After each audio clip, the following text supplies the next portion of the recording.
கோவை மாவட்டத்தில் தற்பொழுது orange alert விடுக்கப்பட்டுள்ளது. இந்த நிலையில் கோவை மாவட்டம் வால்பாறையில் பேரிடர் மீட்புக் குழு தயார் நிலையில் இருக்கும் காட்சிகளை தற்பொழுது பார்த்து வருகிறோம்.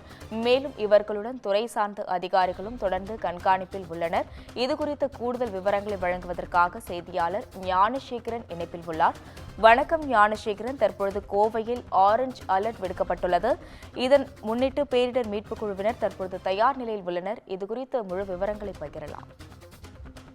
வணக்கம் அஸ்வினி. கோவை மாவட்டம் வால்பாறையில் பெய்து வரும் கனமழை தொடர்பாக மிக கனமழையாக பெய்யக்கூடும் என்று கூறிய வானிலை ஆய்வு மையம் நேற்று இன்றும் நாளை 3 தினங்களுக்கு ஆரஞ்ச் அலர்ட் விடுக்கப்பட்டுள்ளது.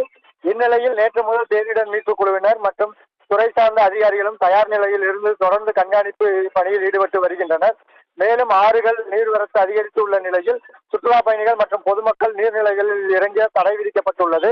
கோவை மாவட்ட ஆட்சித்தலைவர் உத்தரவு பிறப்பித்துள்ளார். இந்நிலையில் வால்பாறை வட்டாட்சியர் மேற்பார்வையில் நகராட்சி சுகாதார ஆய்வாளர் செந்தில்குமார், பேரிடர் மீட்புக் குழு ஆய்வாளர் சக்தி முருகன், உதவி ஆய்வாளர்கள் ராமு, பாபு, வீரேந்திரன் மற்றும் மீட்புக் குழுவினர் அடங்கிய குழுவினர் வால்பாறை கூழாங்கல் ஆற்றில் சுற்றுலா பயணிகள் செல்வதை தடுக்கும் வகையில் தொடர்ந்து கண்காணிப்பு பணியில் ஈடுபட்டு வருகின்றனர். விவரங்களுக்கு நன்றி ஞானசேகரன்.